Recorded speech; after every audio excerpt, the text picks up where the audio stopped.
Good morning. Okay, so last night I stayed at a tourist park in Carnarvon. I literally booked it just so I could have a shower, but like, I don't know, I kind of regretted it because $55 for like a place to stay and a shower, like just like a basic toilet block, is kind of a lot. This is the ensuite that came in the toilet block. It was actually like pretty clean and pretty nice, and the bugs in there like were not too bad, so I don't know. This is me ready to drive to Coral Bay though, so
we are officially at the Tropic of Capricorn. There's my Subaru. I'm stopping to eat an apple.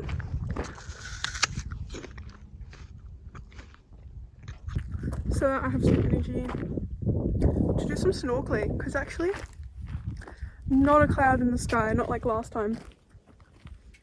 And so I'm hoping the weather will be perfect to get in the water. My dad was telling me about these huge birds that are up north, and I was like, that's weird, I haven't seen any birds. The birds I've seen look like regular bird size. Anyway, I was just driving and I see something up on the road up ahead, and I was like, oh, there's a dead kangaroo or something. There's some people there like helping lift it off the road or something, so it was like quite in on the road. And I was driving close, I was like, wait, those aren't people, those are birds. And there were these like huge like vulture looking birds eating this dead kangaroo in the middle of the road. It was so freaky.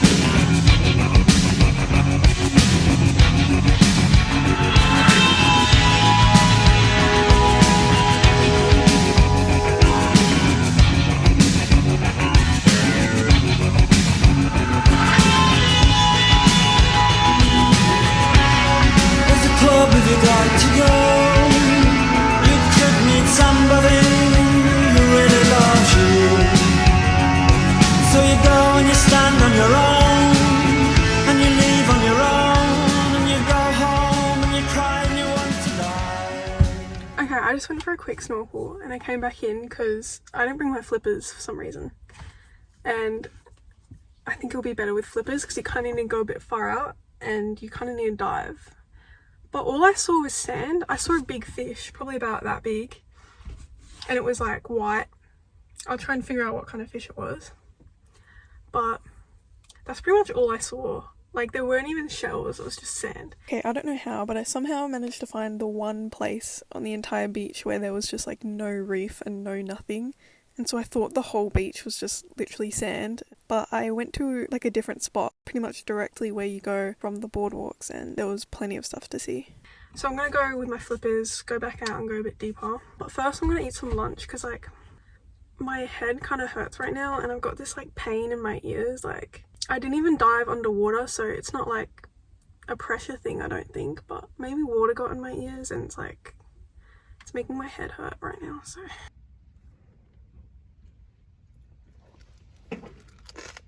I've just been snorkeling around for about half an hour and I came back in to clear the fog out of my mask.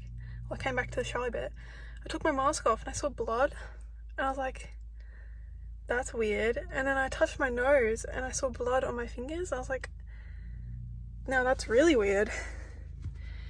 And I guess, well, I've never ever gotten a blood nose, so I'm thinking that when I went under and I squeezed my nose to equalize, I squeezed my nose piercing and it's bleeding.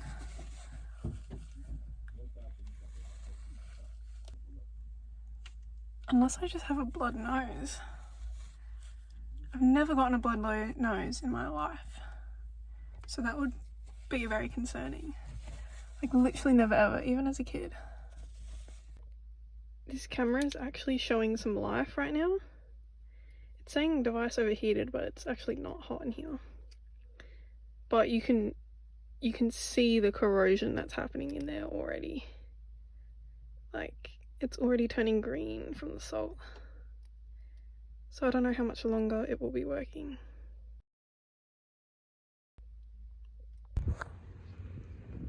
Okay, I saw this massive crowd of people and I was so curious as to what they were doing. Turns out they were feeding these big fish, the same white fish from earlier. The fish are basically domesticated, they're not scared of humans at all, and they come here to get fed.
Since I last checked in.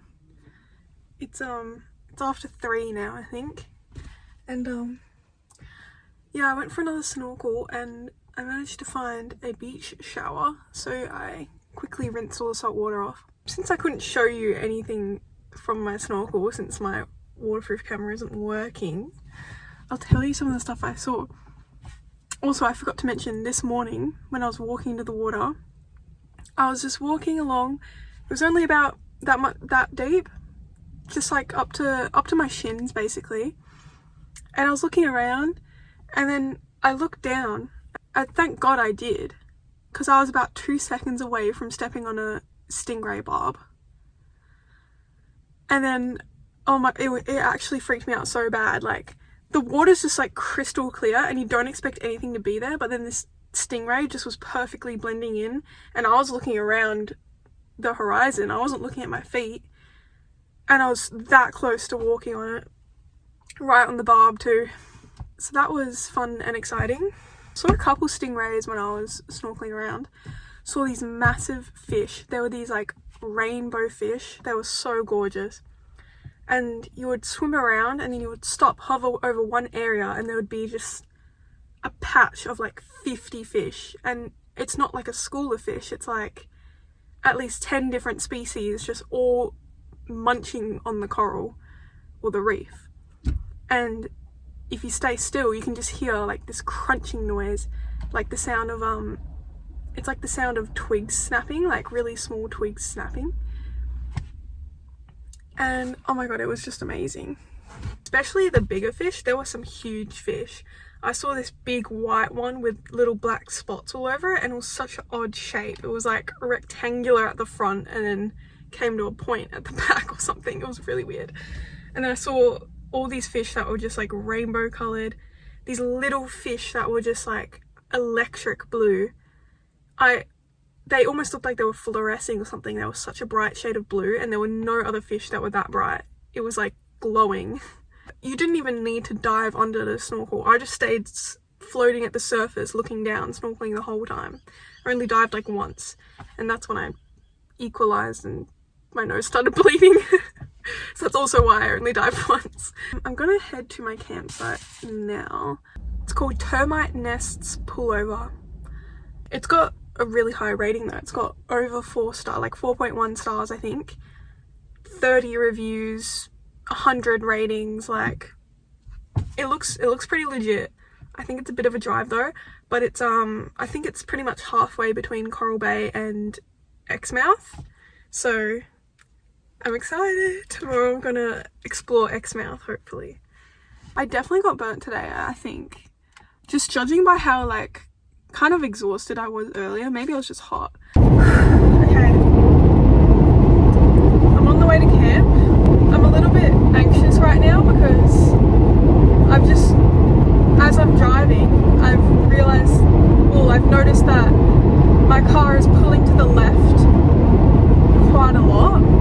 Like, my car's always had like a little bit of a pull to the left, but now it's like quite significant. Like, I'm having to hold the wheel to the right a bit, and I didn't notice that on the drive yesterday. So what I did notice yesterday when I was refilling the air in my tyres was that the back left tyre was the most deflated. I'm just worried that it has a slow leak, and that's what's causing my car to pull left. I'm not going to be able to do anything about it until I reach Exmouth. I don't know much about tyres. I'm hoping that a slow leak doesn't mean that eventually it's going to burst or that something's going to happen to the tyre.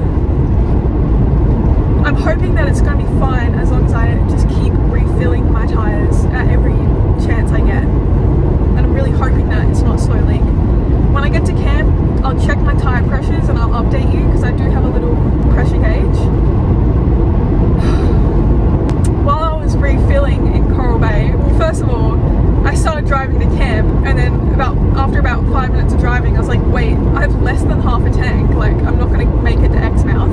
And I had to turn around and go fuel up because I forgot to fuel up while I was in Coral Bay. And as I was fueling up, I had a chat to this girl next to me who was waiting to fuel up after me.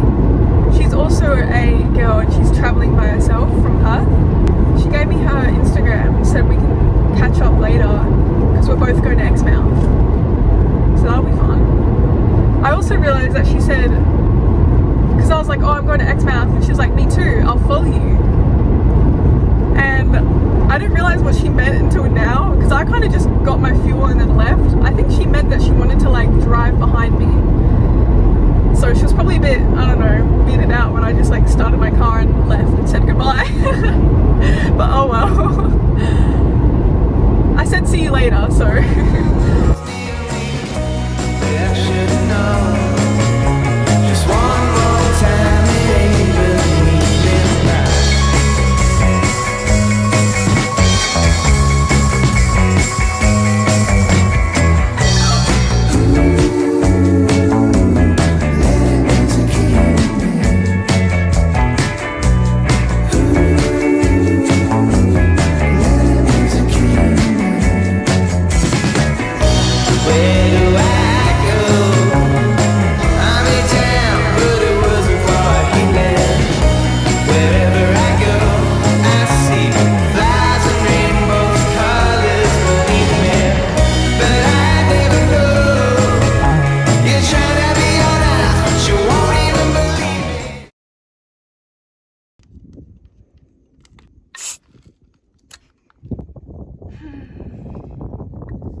I just spent way too long looking for my keys, and they were like somehow got inside of my sleeping bag.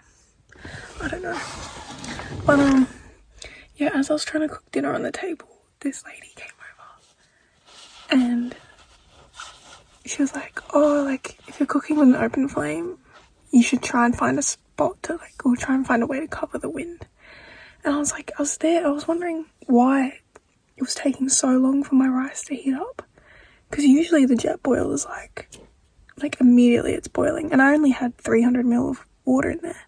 So I was like, why is it taking so long to heat up? The heat was just being blown away by the wind, especially because the pot is a high clearance off the flame. And so she came and helped me figure out a way to block the wind. I ended up using my boogie board. And then she just, told me all about her life, and she gave me a bunch of advice on traveling and stuff like that, which was really good. I'm probably gonna relax and like tomorrow I'm gonna head into Exmouth, have another snorkel around, and then I'll decide if I want to keep going north from there.